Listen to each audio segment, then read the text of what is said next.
Herkese merhabalar. Annelerden çocuğun gece çok öksürüyor, astım olabilir mi gibi sorular alıyorum. Gece öksürükle ilgili kısa bir bilgi vermek istiyorum.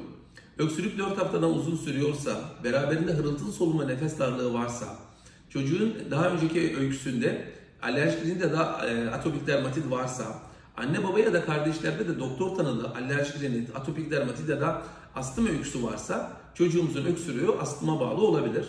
Daha kısa süren öksürüklerde yine hırıltılı solunma nefes darlığı varsa akut bronşiolit ve krup gibi viral enfeksiyonlara bağlı da olabilir.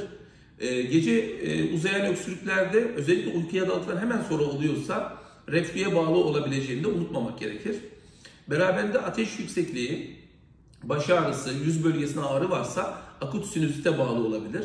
Okula giden çocuklarda üst solunum yolu enfeksiyonları çok sık tekrarlar. Beraberinde geniz akıntısı olabilir ve uzayan gece öksürüklerine sebep olabilir. Her uzayan gece öksürüğü astım değildir.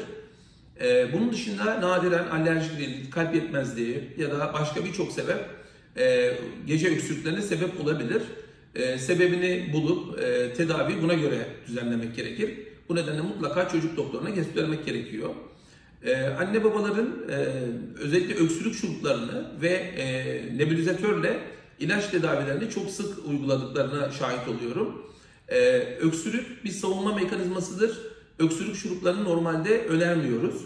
Ve her öksürükte de nebulizatörle ilaç tedavisi fayda etmez.